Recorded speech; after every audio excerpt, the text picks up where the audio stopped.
The revolution has little parentheses around the R. And that comes from the work of Grace Lee Boggs. Anyone ever heard of Grace Lee? Her name is Grace Lee Boggs. She was a Chinese American who in 1940 got a PhD. She lived to be 100. And she was this amazing activist in all facets, from water rights to human rights to educational rights. And she lived in Detroit and had married a black activist. And so together they became this power couple of fighting for and trying to revolutionize communities. And so she put the parentheses around an R because the emphasis is on evolution, is on change, is on growing, is in becoming better than we were before. And so when I talk about the revolution, it's really about how do we as a community evolve our practices. And so part of that has been to say early care and education once again versus just early education. It's kind of like the words you've heard people say today. Instead of improvement, we're looking at change. Or instead of independence, we're looking at interdependence. Any of those times that it might seem a little academic, why are we talking about words? It doesn't matter, I've got this baby or this child in front of me, needs help. But really, that introspection, that reflection on what our words mean and what we mean by our words begins to have some power. So that early care and education starts to remind us that the only active ingredient in learning and development is relationships. So when we think about early care and education, it reminds us that that is very much a part of what we do. Okay? So a lot of what we will talk about today in terms of inclusion is for you all to rethink or revisit, what do you mean by inclusion? Is it a set of beliefs? Is it a right? Is it a rule? Is it a philosophy? Is it a book? Is it a goal? Is it something to get another star? What do you really mean by inclusion? And how do we redefine that for the next generation? So that's what I wanted to talk about this morning, was kind of how I'm starting to redefine inclusion. So we're going to talk about 3 ways to redefine. One of the ways that we're going to talk about redefining is thinking about what we mean by readiness. The second way that we're going to talk about redefining is thinking about this kind of teaching with the brain in mind.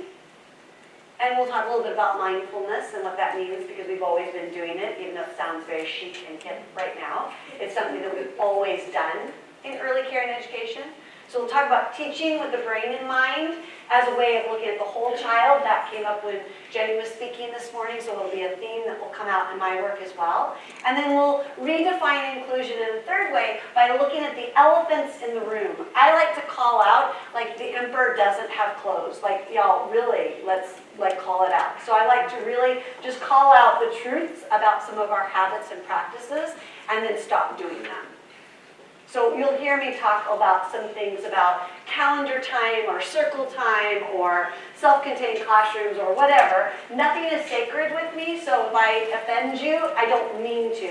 If I make you get a little bit, then great, right? Then join the revolution, join our voices, and let's figure out what's best for young children and their families. Let's get started thinking about this morning in terms of revolutionizing early care and education.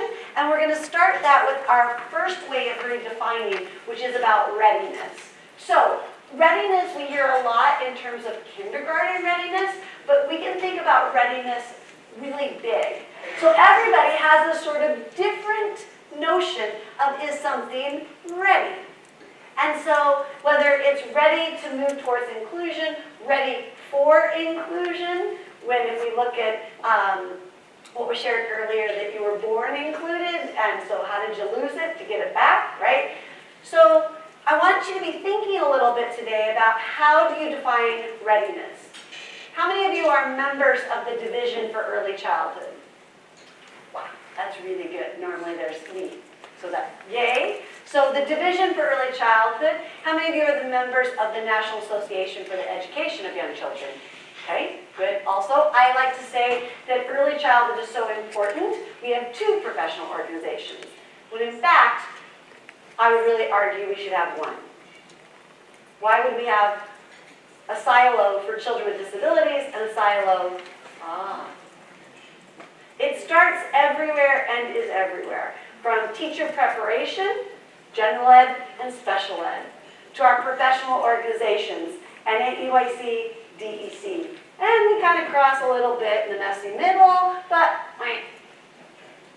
and then we expect you all to go out in the real world and figure it out. Okay? So we really need to think about readiness from a different perspective. So the reason I asked about DEC, NAEYC, and National Head Start Association was that a few years ago we wrote a paper about RTI, or multi-levels of systems of supports, or MTSS, or whatever you might call it. And we also worked on an article about kindergarten readiness. And so in that conversation, we talked about 3 mistakes that we make and 3 remedies for readiness. So whether you're thinking about readiness for kindergarten, readiness for leaving your basement, readiness for whatever the readiness is, I want you to think about 3 mistakes and how we can avoid them. The reason we're starting there is like, well, that's kind of a downer, Christy. Why are we talking about mistakes? As we start to uncover and think about inclusive practices, we have to give up some things. We have to remove some barriers that might have been put there. And all too often we keep saying, try this practice, do this thing, try this out. But what about the things we need to remove or stop doing? Does that make sense? So I want you to think about, where can you make room for new ideas? There's only so much room up in my brain. I don't know about yours, but mine only has so much. And so if I keep cramming it, other things start to fall out. I want to be selective about what falls out. I can't always. Sometimes important stuff falls out. And I have to go find it again and put it in, and something else falls out. But in our practices, we need to really think about, how do we move forward in such a way to make room for a new practice? Is there something we can stop doing or shift and do differently? Okay? I have a mantra, and it's mindset before methods. And so you'll hear me always talk about mindset before methods. So many of you, your job is to get people to drink your Kool-Aid. How many of you, that's your job? You might call it implementation science. You might call it fidelity of implementation. It's getting people to buy what you're selling. And so I call it drinking your Kool-Aid, right? You're like, it's fabulous. And so you put like all kinds of flavoring in it, and you're like, you love it. Come on. You incentivize it by, if you drink it, I'll give you a star. 2 stars? Drink a little more, right? Right? That's the truth, right? So how do we get to a change in practice? And so my mantra is, it's mindset before method. If I just keep coming in and giving you more ideas and laminating it and making it pretty and put a little salt around the rim, it's not going to always work if I don't have the right mindset. Are we going in with a mindset that is ready to think about readiness? So when we think about the mistakes, I've tried to give you the pairing, if you will. So the first column says trait versus transaction. Let me just, for my friends in the back, I'm just going to tell you all 3 pairings, so you have them written if you want them. First one is trait versus transaction. Middle one is fragmented versus integrated. And the third one is standardized versus personalized. So the mistake is that we are thinking of readiness as a trait instead of as transactions. So we break that down quickly.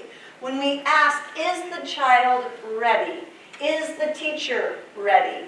We're thinking about the readiness being inherent in that person versus the complexity of being readiness, which takes that everybody's transactions and interactions. So the idea of readiness goes back to what Jenny was saying about communities and family engagement and children knowing that they're loved and respected, and people not having so much shark music. You guys know shark music? I'll tell you really quick. So most of us have seen Jaws. So in the movie Jaws, yes, we do this all the time. And teachers in my world will do this as a symbol that the sharks have arrived and they need help. So the idea of shark music is this dun-dun, dun-dun, dun-dun, dun-dun, dun-dun. And it's like, get out of the water, right? You just want to scream. When you hear shark music at any age, this applies to babies, to us dinosaurs, it floods your prefrontal cortex to the point you cannot see or think rationally, and you're going to say or act in a strange way. But it'll feel really good at the time. Okay? And so when you hear shark music, it's very hard to use your prefrontal cortex, which is compassion, empathy, problem solving, perspective taking, all this fabulous stuff. It's really hard to do when you hear shark music. So when you can't get people to drink your Kool-Aid, when you can't get people to see the light, buy your wares, however you want to call it, implementation science for those of you who love a fancy name, it's really because the shark music is so loud that people can't think straight. So our job becomes, how do we turn down the shark music to allow for the message to be received by the prefrontal cortex? So when we think about transactions, that transaction to make sure we're ready has nothing to do with the kid and language and literacy and math and science and impulsivity. It has all to do with the transactions between children, adults, and the environment. And the environment might have policies and rules and pressure that is causing so much shark music on the adult that the adult can't do what matters, which is relationships. Do you see how all of that is a hot mess? So we think about readiness as what can we do to the kid? When is the kid going to be ready, whatever age that kid is? When the question is, how can we support the transactions to be ready? Okay, first one. Second one, fragmented versus integrated or interrelated or interdependent. I tried to use the words you all already heard this morning. So this is that whole child idea. More than any time in human development, preschool exudes interdependence. Meaning things are happening concurrently. Math cannot evolve without impulse kind of restrictions, control. Like you've got to have impulse control to count. Like they come hand in hand. So as you think about the preschool years, late toddlerhood to early elementary even, development is so interrelated, so interdependent, so happening concurrently, it is impossible to tease it out and work on a body part or a silo or a, whatever you want to call it. Even in Jenny's great visual of early literacy, all I could see was, and wrapped around with self-regulation, and wrapped around with motivation, and wrapped around with I'm safe and secure and I'm not on the red train, right? Like all of that comes as a bundle. So when we think about readiness, we have to think not in isolated body parts and not even whole child, but it's the whole child in the transactions that they have with people and the environment. So it gets really complicated really fast. It'd be much easier to say, how quickly can you name your upper and lowercase letters? Yes, you're ready, goodbye. Okay. Third mistake we often make is this idea of standardization versus personalization. And this is just a trend in the United States in terms of when we think about racing to nowhere and leaving everyone behind, when we think about desired results, whatever we might be thinking about, we kind of say one track. There's the track, get in the track, you're off the track, something's up with you, get back on the track. We're all going. And so when we know that learning is best when it's personalized. What do I mean by personalized? Like, how do I customize? start at the very basics. I call this the Goldilocks State. So you know Goldilocks thought things were too hot or too cold, and when she was the happiest, when they were just right, right? She'd be like, sitting on this, it's hard. Sitting on that, it's soft. Sitting on this, it's just right. Eating her porridge, that's how I feel every time I have hot tea. It's so hot, that's so cold. Like it doesn't stay just right very long. How many of you today have been hot and cold and just right? And give you just a second, I'll be cold in a minute. Nope, now I'm hot. Oh, it's so hot. What's so cold? Right? And it's all the same environment. But your body is working super hard to find Goldilocks state. It loves it when it's just right. And so our job when we're trying to be personalized, whether it be with families, with children, with teachers, with child care providers, we're trying to create a just right moment. Because just right is when learning occurs. So personalized means finding that Goldilocks state, okay? So we're thinking about redefining inclusion because we're thinking about what does it look like? What should it look like? What will it look like? What could it look like? Versus all of our baggage. And so one way we're going to start peeling back and thinking about redefining inclusion is saying, do we know what we mean by readiness? Who's ready? Are we ready to do inclusion?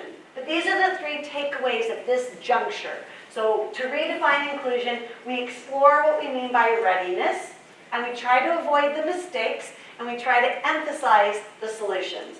The solutions are focus on relationships, consider all the variables that go into something being ready, and don't rush development. So let me give you a couple of practicals under each of those. So I started talking about the Goldilocks state. That's that idea that if I have a relationship with you, I know what your needs are. I know what your interests are. I know what you're motivated by. I know what causes you shark music. That's how you form a relationship. So in the Fred Rogers Institute, they have this thing called a toothpaste theory. It talks about how toothpaste, traditional toothpaste, there's one active ingredient called fluoride. Might have a bunch of inactive ingredients that are to get you to brush your teeth, like bubble gum, flavor number 59, whatever we can do to get you to brush your teeth, but the active ingredient is the fluoride. So same thing with early care and education. We might do a bunch of things to get our stars or to rate ourselves, or might be our standards or our curriculum or our teaching strategies gold or our AEPS. It doesn't matter. Our IEPs, whether they're career-based or not, good or bad, they're all the inactive ingredient. Lesson plans, IFSPs, IEPs, curriculum, materials, weather bears, conscious discipline kits, turtles, I don't know. All of it are the inactive ingredient. The only thing that will change a child's trajectory, support their learning and development so they thrive in school and in life, relationships. You have to Peter Pan believe that. If you don't Peter Pan believe in the power of play and relationships, you'll get consumed by the compliance, the standardization, the rush to get everybody ready for kindergarten. Okay, so what we're trying to do is have a relationship so that I know what is your shark music, whether you're 3 or 13, 33, or 33 the third time. If I have a relationship, I know what your interests are, what motivates you, what is just right. And for those of you who love Vygotsky, call it the zone of proximal development. The sweet spot, if you're a golfer, if you're an early childhood person, it's Goldilocks state. It's all the same thing. It's that just right space for learning to occur. And we do that through having relationships that are responsive and attuned, which we'll talk more about in a little bit, Then the middle one here, if you can't see it, it says consider all the variables. One of the handouts I'll invite you to explore here in a minute is an infographic that looks at all the factors that go into a child being able to read successfully by the 3rd grade. And almost all of those have to do with responsive adults, safety, nutrition, sleep. Notice I didn't say a thing about a phoneme at all, or upper lowercase letters. Don't rush development. That's going to be our other big mantra and thought today, is how do we help people understand that you don't get ready for something by rushing now. How many of you have kids that you try to get ready in the morning, out the door, at any age? How many of you yourself have gotten ready for date night? How many of you have gotten ready to go to a game? Ready to get to bed, right? Whatever it is, if somebody rushes you, has that ever helped? You're like, I gotta go through my ritual, whatever your ritual is, pre-game warm-up. It's like, you can't rush this stuff. No, we go in the steps, we go in, right? Whatever your habit or your ritual is, same thing with kids. You try everything. Night before, videos, punishment, whatever. Get ready. And it's kind of the same thing. It's Groundhog Day every day, because everybody's got their kind of rituals. And it's really hard to change those habits. And so there's no point in trying to rush it. Rather, it's trying to understand it and change the habit behind it. In young children, there's actually a detriment to trying to rush development. Trying to introduce things that are too cognitively complex puts too much strain on the biosystem, and the biosystem starts to shut down. So for a kid that has trouble answering questions, our inclination is to ask them a lot of questions. Give you lots of practice opportunities. And each time I am too high, right, being Goldilocks, it's too hard, it's too much, it's too complex, it's too much you, they actually shut down more and more and more. And not consciously. It's the body saying, I've had too much. I'm going to go into my reptilian or my basement brain where I'm nice and safe. I will fight, I will flight, or I will freeze. And the body is smarter than me. It will take over. So when it's too flooded, at any age, the body will fight, flight, or freeze. So the more we try to rush it, the more we actually promote fight, flight, or freeze. The other thing that we probably need to do a little more of in early childhood is recognizing and then helping others recognize human development. And the prefrontal cortex isn't fully formed until you're in your mid-25s, right? So development comes from the inside out, gross motor to fine motor, back of the brain or bottom of the brain, up and forward. And it takes 25 years for this part of the brain to come fully on board. So all the executive functioning and self-regulation skills, and then when the sharks come, it all goes right back down. So even though it's developed, it doesn't mean it's always functioning. So when you work with 2-year-olds that have been alive less than 1,000 days, and we say, but if by kindergarten you could just be regulated, that's also not going to turn down the shark music. It's nice in the sense that we're at least working on something that you need work on, and we're intentionally teaching you, because regulation is externally regulated before it's internally regulated. So developmentally speaking, you must teach children how to regulate. Sending them to the naughty spot or time out or the quiet area, all code word for kick off the island. Figure it out, pull yourself up by your bootstraps, then you can come back. Never going to work. What that human needs at that moment of the meltdown? Relationships, connection, love. Yes, attention, your laugh, a hug, touch, a smile. If you look at the root of it, all humans are born to connect, and all humans are born premature. We, of all animals in the animal kingdom, come out the least ready to survive. There's a lot of genetic reasons and physiological reasons we come out so premature, but we just do, okay? And so that means that people, our environment, our interdependence is necessary to grow and build my brain. So you all must help me learn to regulate. You cannot send me to the quiet area to figure it out. So we have to know how long it takes till somebody can be internally regulated. And that's 25 years. And counting for some of them. Okay? Because human development is highly variable. All right, here we go. So let's build on a little bit more. And so speaking of our beautiful brain that is so premature, let's talk about how to teach with the brain in mind.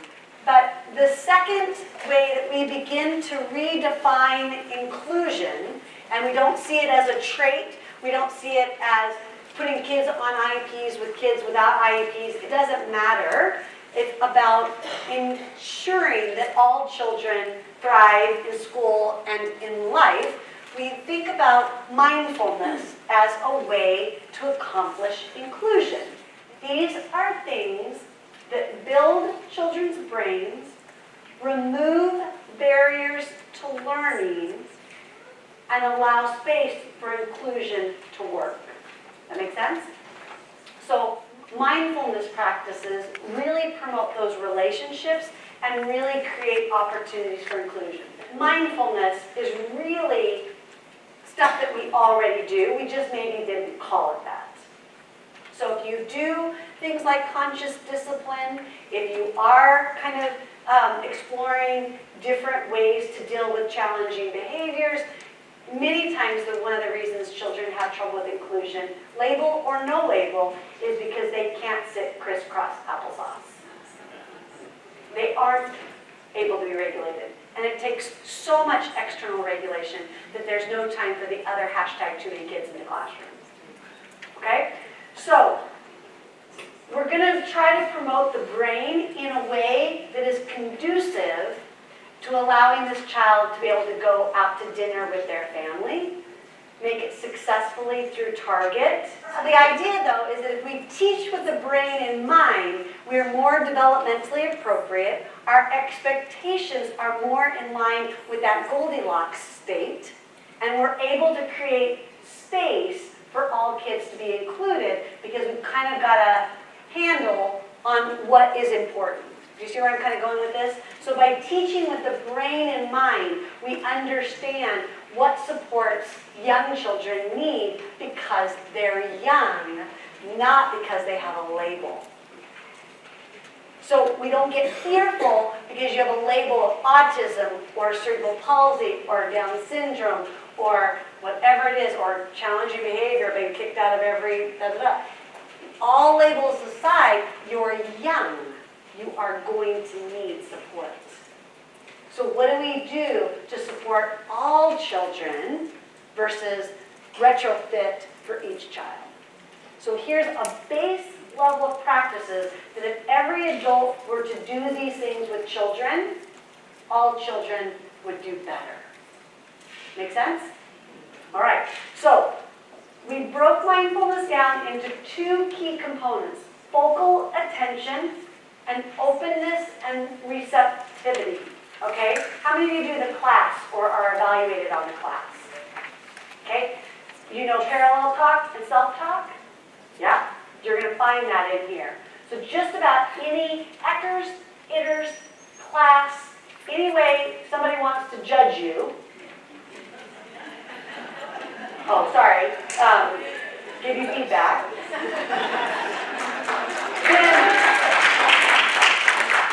Then, if we do these things, we're building relationships. Okay? So, narration, broadcasting, parallel talk. Boom, right there. Okay? So, we can call it lots of different things, but it's that thing where we're describing what we see, what children may be feeling, what they may be thinking. And what I want you to pull out of this whole conversation is that far right-hand column. What is the brain benefit of doing that action? So hopefully you will go, wow, we do these things. I want you to connect it now with how that is doing the brain architecture, that you're building children's brains when we do those things. And that it's not about a literacy strategy or a social emotional strategy or a motor strategy. These are things that need to happen to build children's brains so that they can then learn, interact, be engaged. Okay so far? So under focal attention, Laura and I have given you several, 5 things that we do. Maybe they come by a slightly different name than names you've called them. But you can see a very simple example, and then you can see a very simple, how does that build the brain? This is what I mean by the conversation about readiness, whether that be at 3 or 5 or 3rd grade.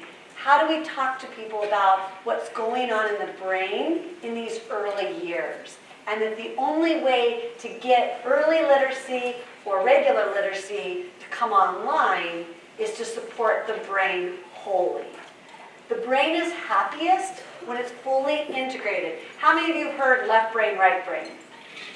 Okay, you don't really have 2 halves. You have 2 hemispheres, but they don't work independent of each other. They are happiest when they are integrated, when they are working in harmony. One way, Dan Siegel, I'll talk about him a little bit later today too, he's a neuroscientist. This is how he describes it. So imagine you're going down a river in a canoe, okay? So you're in a canoe. The left hemisphere and your right hemisphere. Got it okay? That's why I'm turning around.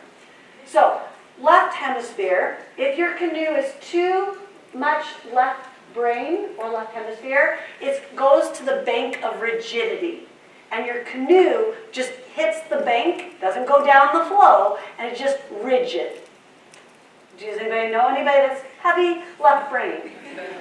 They're like, me. Okay? But you can feel it, right? Sharp music will come when things aren't so. Left brain is going to love that I'm going to give you a list that begins with L. The left brain loves language. All types, especially spoken. The left brain loves logic, linear, laws. So, little 3-year-old has a meltdown, nowhere near using their left hemisphere. Me, using my left hemisphere, I say to them, do you see what I just did? Language. What happened? Who had it first? You know the rules. Remember the rules, guys. There's only 2 people here, right? We have this symbolic timer of the sands going through the hourglass that tells you when it's your turn versus your turn. Because it's first your turn, and then it's your turn. When I turn it over, then it'll be your turn, but not their turn because it's the ruling. You're like, of course you wouldn't do that. Of course you do that, right? Because your left brain kicks in and says, let's solve this problem. The problem needs a little bit of language and logic and linear and laws. But the kid hears Charlie Brown's teacher. Wah, wah, wah. He's like, I got the toy. I don't know what her problem is. So that's the rigid side, okay? If we stayed too much. But don't worry, the other half of you are not off. I got my canoe. I'm going down. Some of you come over to the bank of chaos. It's just a free-for-all. Love, light, dance, art, touch, feel. Some of you are like, ew, that makes shark music just come in just by saying feel. Other you're like, oh, finally. Can't we just color all day? But the brain is happiest in the flow.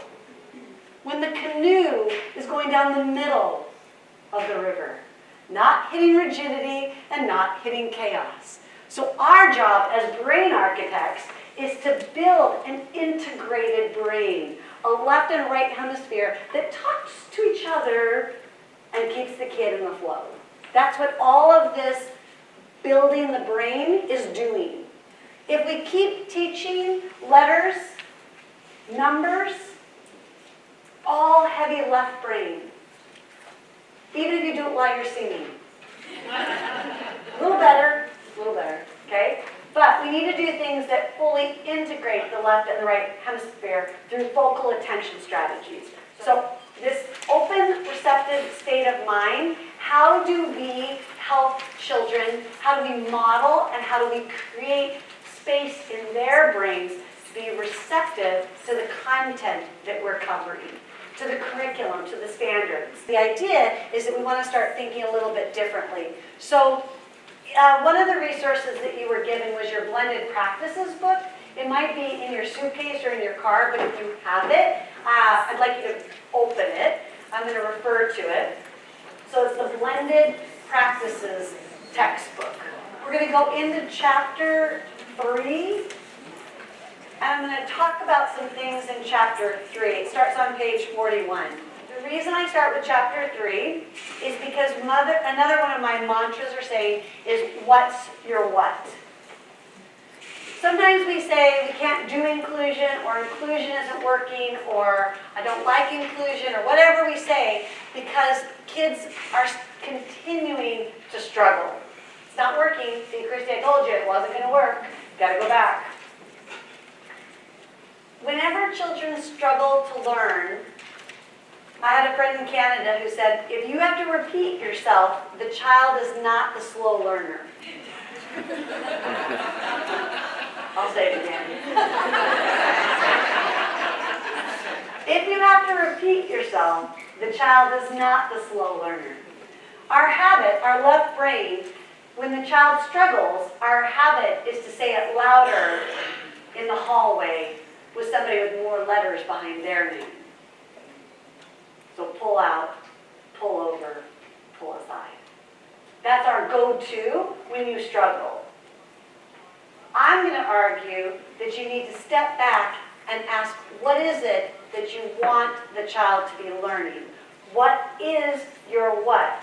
Before you think about your how, when, where, how often, with what. All of that's good, right? Where should I teach? When should I teach? What materials should I use? How often? How many dosages? Who should do it? Which classroom should they be in? How should mom interact? Should they be in this toddler group or that toddler group? This size, that size? Lovely stuff. But first and foremost, relationships, or that doesn't really matter. Secondly, what's your what? Almost always when teens struggle to meet the needs of a child, we do not have a clear understanding of what's our what. So let's say we replace kindergarten readiness and we go, well, no, it's no longer letter identification, it's regulation. Okay, what in the world is regulation? What is engagement? What is participation? What is impulse control? What is focal attention? What is letter identification? Right? We just say these words, but we may not have unpacked what's your what. So that's the first thing that in chapter 3, Mary Louise, Jennifer, and I try to argue that there are actually 3 types of what. The kicker is anybody that's providing group care and group education has to teach multiple what's simultaneously. Large group, whole group, more than one kid is hard. Because you have different Goldilocks states, right? Some of you are too hot, some of you are too cold. Everybody's at a different place. So yes, we can do things like universal design. We can do things that are developmentally appropriate. That is all how. You have to start with what's your what. And if you're teaching more than one kid in a minute, you need multiple what's simultaneously. I'm going to go even a little further. every child is a triangle. In fact, every human is a triangle. So let me show you how this works. How many of you are really good drivers? Okay. Now, the people who know they are like, they didn't hesitate. They didn't think about it. Their hand was raised before I barely asked the question. Some of you are like, well, what do you mean by a good driver? And are you going to test me on it? Right? Sharp music. Others are like, oh no, bring it on. Okay. So for those of you who are yes, I'm a good driver. Are you equally good day and night? Okay, lost a few. How many of you are equally good with the stick shift or without? They're like, oh, back on, I can do the clutch, bring it on, Amazing Race, I gotcha. Okay, how many of you are good all weather, all terrain? How many of you are okay if I take your augmentative devices off? Oh, you should not do that. How many of you are okay on the left-hand side and the right-hand side? Oh, yeah. How many of you are good, but are like Miss Daisy and would rather be driven? Thank you, sisters. Right? It's like, I can do it, but why? If somebody's going to drive me, go for it. I might critique it, but go for it. Right? But that's because each of us is a triangle, meaning we are the same person, but depending on the situation, we have bigger or lesser needs. But we're the same person. So how can I, oh, right. So depending on the activity, the expectations, the amounts of supports, my needs go up or down. So every kid is a triangle, which means at the same moment, that child has big needs and little needs. By needs, I mean support, education, reminders, corralling, right? Okay. So this becomes really hard. And then we put a bunch of these little kids without, fully formed prefrontal cortexes. They're really not formed. We stick them all together in a small space with limited resources, lots of sharp music for the adults, and say, go. It's a wonder anybody comes out alive. Right? It's not just the day after Halloween. It's like that every day. That's what people don't get. That early care and education is like every day after Halloween. Any given day, right? Somebody's had too much sugar, somebody hasn't had enough sugar. It's like that all the time. Because kids are these little running around triangles without a prefrontal cortex. Prefrontal cortex, this is the good stuff. Empathy, compassion, perspective taking, problem solving, conflict resolution, getting to be able to shift your attention on demand, wouldn't you love that? That's all happens up here that takes a long time to learn. And brain architects have to help children build those skills. You don't just come with them. So when we think about what's your what, in the same experience, in the same activity, in the same moment, you have to have different outcomes being taught simultaneously. Does that make sense? So when next time you're brought in for a consult, next time you're seeing a parent struggle with their interactions, or a child care provider struggling with a group of toddlers, or a preschool special ed teacher struggling with a kid with autism, none of that matters. The question is, A, what is the relationship between the child and that person? Always start there. And oh, before you're going to intervene on that relationship, what's your relationship with that other adult? Always comes right back to you, sorry. So you and that adult, what's your relationship? That adult with that child, what's the relationship? And a key part of the relationship is, what are your expectations?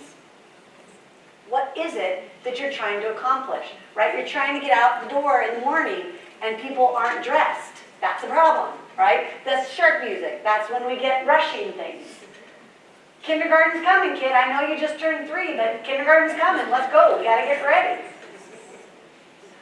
One of the podcasts I listened to, one of their episodes, they say, okay, Guys, let me explain to you about how crazy our expectations are, what has become around kindergarten readiness. And so she says, you know, many of us have cared for a grandparent or a parent who has lost their ability to walk independently, right? How many of you have a parent or a grandparent, or even yourself at some point, had to use a walker or needed support, but you were older than 3? So she said, so I want you to imagine this adult who's gone through life walking independently, doing just fine. Now they're older. They start to lose some of their skills. So tomorrow, any of you who teach kids who are walking, so 2-year-olds, 3-year-olds, 4-year-olds, 5-year-olds, I want you to walk in with a walker for each child and say, I know you just figured this out, but someday you're going to need to use the walker, so I'd like you to start doing it now. Right. Someday you're going to have to know your letters. Do you see where we've lost our way? When we think about the future and we get nervous about the future, we can't rush development for the future. So the idea, or the more humorous part was, if you think about kids who walk needing a walker, it's the same idea to say someday you're going to be in this other environment, 1st grade, 3rd grade, whatever the grade might be. So we got to get you ready for that now. The idea is be in tune with where kids are developmentally right now. What skills do they need? So I'm going to give you very quickly 3 big buckets or clusters of outcomes. And this is all in chapter 3. So if I go just way too quickly and you're like, I've kind of had enough, just know that it's all broken down in chapter 3 of your blended practices. And what your takeaway is, are we having enough time spent on what's your what? If we're not clear about what's our what, we will restate the general curriculum. So anything listed up here, in general, should not be IEP worthy. State standards in Wisconsin, if they're adopted by your school district, if you're in Head Start, you've got more masters than anybody, so add that on. The 3 federal outcomes that we're all bound by, which are fabulously fine. Common Core, if you think about that, and we have something called Big Ideas. Out of the gate, none of that is IEP worthy. Yes, we write standard-based, career-based, whatever we want to call them. They are there to be linked.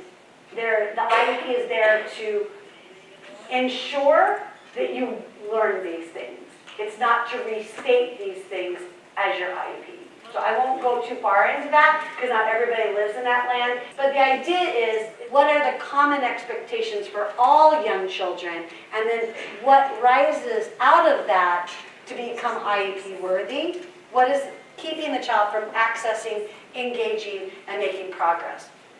Sometimes it's what we call targeted outcomes. So you all know the triangle, right? Heavy on the bottom, little less in the middle, little at the top.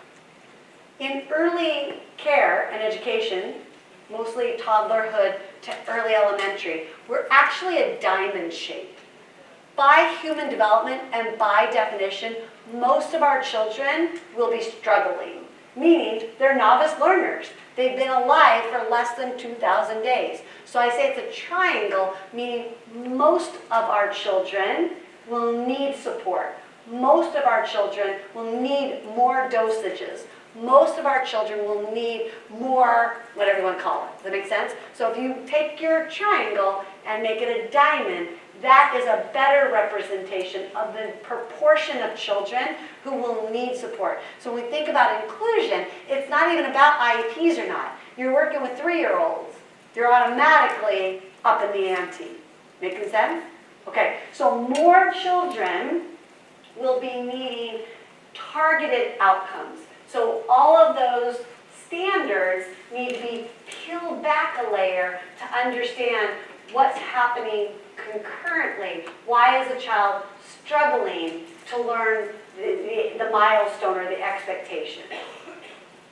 And I'm going super fast, so if you can just kind of hold on, you're like, kind of get it, don't know I can do it, that's okay. If you just start having this conversation about what's your what, before the how. No more ideas before you're clear on the what. Is the what a common outcome, and is the kid ready for it? Is that their Goldilocks, zone of proximal development? Or do you need to peel it back a layer and go, oh, maybe it's a component. It's how well you do it. It's how quickly you do it. It's how much support you do it. We got to get really clear on what's targeted. So we're giving you lots of examples in chapter 3 that you can chew on and think through. And then there are some children who are missing foundational or prerequisite skills. So these are going back and saying, okay, you've been alive for 1,500 days, but you didn't bring along with you the skills that many children bring along with them. Maybe because of your environment, maybe because of your diagnosis, doesn't matter the why, here you are. And you didn't bring along all the wonderful things you're going to need to be successful, learning those common outcomes or those state standards. So we have to know development down and up and across to see where that Goldilocks is for that child. Every child is a triangle, right? So any kid might have needs. Some of you would say, Christy, my triangle is actually upside down, meaning most of my kids have intensive needs. Some of my kids have some needs, and a few of my kids are good to go. Because you work with highly disadvantaged economically, spiritually, emotionally, whatever variable, there's a lot of things missing from that child's early brain architecture. So you might feel like your triangle is upside down. You have most of the children in your community, most of the children in your child care system, most of the children in your district have more needs than not. Does that make sense? So in that instance, when you have most kids who are missing the foundation, then when we have group care and education, I better see intentional instruction around the foundation. Not louder and more rushed exposure to the future. The brain was not built, so we've got to take time to build that brain. Okay? Let me pause for a minute, because I can see on your faces that I have given you some things to think about. We talked about if we don't know the what, we are actually creating the shark music for the children, and we are making that river, we're putting a bend in it, thus ensuring they will crash. Is that good? It's intentional teaching. Remember, I use the word teaching very broadly, right? I mean, whether you have a license or not. If you're a brain architect, this is it. This is the magic. It's not all the stuff on Pinterest, which is lovely. It's not all the things that your district has adopted, which may or may not be lovely. It's not, right? And so when I talk about relationships, I just mean that you've got to know what's your what. So when I talk relationships, it's not always, in the quiet area singing Kumbaya. Relationships mean I know what's your what. I'm not creating sharp music. I'm not putting artificial bends in the road. I'm intentionally teaching you in a path where your left and right brain are in the flow. That's what I mean by a relationship. Every child in her classroom had an individual educational plan. And again, I think that's what you're talking about, blended practices. Special education has the benefit of being taught how to look at individual differences, and regular ed has been taught about what you need to know. And what we're really saying is it takes both to get the job done. I would love to hear an example of a what. What is a what? Okay. So we'll close this conversation with a couple of quick visuals. Again, we're using the analogy of the triangle. So what all children of a given age would be learning. You'd have to decide, am I a toddler teacher? Am I a developmental 4? Am I the red shirt for 5s that didn't get to go to kindergarten? Whatever you want to call it, right? Whatever your group of kids are supposed to learn. So all children should learn to participate in group activities by watching, interacting, following directions, exchanging materials, and remaining with the group. That is our expectation. Crisscross, applesauce, bubble in your mouth. And then, some little friend is just to remain with the group. But if we're not clear, so we're co-teaching, okay? And I'm like, the little kid's like in the vicinity. That's good. And somebody else is like, you're not crisscross. We've just diluted our instruction. and sent shark music. Kids like, which do you want? Hovering in the area or crisscross? And it really hurts my legs to sit that way. And then I gotta sit on a letter that I don't understand, and then I'd rather lick it. There you go. I'm in my basement brain and I'm happy. Wah, wah, wah, wah, wah. Ah. And then somebody just needs to learn how to ignore distractions and know that I am the focus of attention. Me, the teacher, the one in the big chair with the wand. The one that gets to do all the fun stuff and make all the decisions and move until I'm exhausted. But y'all crisscross, applesauce. Eyes on me, thinking cap, listening, ears bubbling in your mouth. If I'm not clear, like if we're co-teaching in particular, or even if I'm on my own, I will not deliver to you the instructional dosage related to your outcomes. I'll get distracted by something shiny and ask you to do the calendar with me when all I should be doing is helping you know what is the relevant stimuli. Make sense? I'll do one more real quick. So counting with one-to-one correspondence, 1, 2, 3, 4, right? One object, one number tag, one per one. Some kids just maybe need to learn to take an active role in how to select and move their attention. Some kids might know how to respond to a bid for interaction. That's like bigger than, it's like, whoa. You're like, that doesn't have anything to do with math. Totally has everything to do with math. You cannot achieve that common outcome if you don't have success at those earlier steps. But you, as brain architects, have to know development. You're like, hey, where are these? I have a blog about a crystal ball, and if you're like, how do you know what comes earlier? How do I take that reading curriculum and know what the kid is struggling with and change my what? Not just simplify it. Well, everybody count to 10, but you just count to 3. It's still counting. The what has to change. You all are counting. You maybe just exchange objects with me. Okay, so we can do this a lot. We can practice this together over time and have other things. And chapter 3 gives you more examples of what does it mean for that messy middle? Why would a kid struggle and what do you do about it? And then the way the book works is that there's a pairing. So if you're ready to teach a common outcome, you would read the chapter on universal strategies. They go together like two sides of a coin. So common outcomes, universal strategies. If you're in the messy middle and you've got kids who are struggling, right, you're the diamond, so most of your kids are struggling, or you're supporting teachers who are struggling, right? They're in the messy middle. The targeted outcomes are paired with focus instruction. So there's a whole chapter on how to teach targeted outcomes. And then if you have individualized outcomes, there's specialized interventions. And so we pair those. We don't talk about tier 1, tier 2, tier 3, because any of the strategies can be used across, but some are better matched or suited. Okay? Okay. So that will keep you busy for a while. But so chapter 3 are what's your what? And then 5, 6, and 7 are the mates. So for common outcomes, chapter 5. For targeted outcomes, chapter 6. And for individualized outcomes, chapter 7.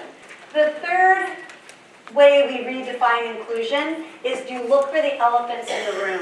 You look for the habits, the things that we've done. Are there things that we do in early care and education? Out of habit, out of tradition, that's what we've always done. That's what everybody does. I love doing that. Okay, but is it time in this new redefining, during the revolution, do we rethink some of our core things that we do with young children? You ready? So I'm not going to tell you what to do. I'm going to invite you to explore certain things. Here's your list. Toys and materials. Do you have the right toys and materials? Regardless of whose toys they are, what the materials are, how wealthy or how impoverished the family is, there are things about toys that make them what Maria Montessori would call the third teacher. So if the parent is unable, whatever that is, not for us to judge, but that relationship is not strong between them and the child, What can you bring in the environment by way of toys and materials that will support the brain's development? Same thing in a classroom. What can we do for toys and materials that will facilitate inclusion and not create a barrier or a bend in the river? The toys, again, are your third teacher. The toys and materials are something that will help children be included. I was in Des Moines a couple of weeks ago, and there was one of my little friends, the twins with Down syndrome, in his inclusive classroom, and there were no toys that were at his level. He was at cause and effect, and every toy was highly symbolic and cooperative. So he resorted to dumping, because when you're flooded, you always revert. So he wasn't licking and flicking, yay, but he was dumping, going from one activity to the next, just dumping. That's what he knew to do with the materials. There was no scaffolding of cause and effect materials for this little kid. So if you want inclusion to work, think Chow, Maria Montessori and go, do we have the right toys and materials that can support the learner? Second one, visual supports. What I want you to do is go back to the root. Why did we use a behavior chart or clip? It was to give children feedback. Feedback is absolutely necessary for children to learn. Is your feedback having an unintended consequence? Is your feedback understandable to the kid receiving it? It's just a question, right? We're just going back to our traditions and our habits and what we've always done and asking a question. Does this practice serve every child in this classroom? Or for some children, does it cause anxiety, confusion? Are the teachers you're supporting, are the parents you work with using visual supports effectively, or have we just said, check your schedule? Check your schedule, check your schedule, what does your schedule say, without really making sure that the kid knows what that visual schedule is there to do.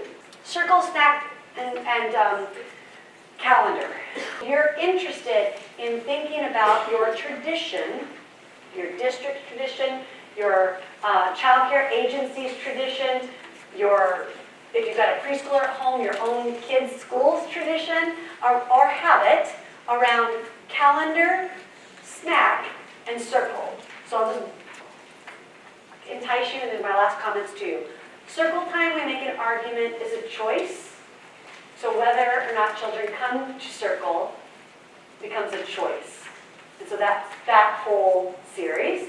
The second, snack, is advocating for open snack, which is really hard in Head Start, but is possible, which is snack is all day. It's when children are hungry, not during predetermined times where we tell them you get what you get and you better eat now because you may not get it later.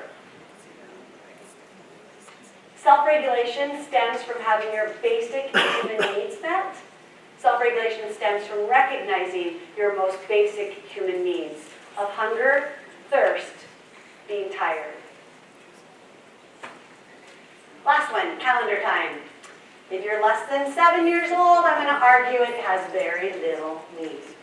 So if you're going to do it, what are you doing? Like, do you want to have togetherness time? Do you want to build community? Do you want to expose them to concepts and ideas?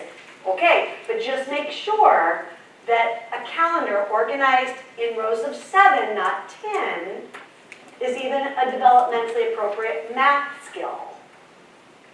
How do children learn numbers, sequences, the concept of time? Maybe a linear calendar is a step in the right direction over a traditional calendar. Just think about it, because you have a million little triangles. You're going to be like, no, Christy, they love it. They want it.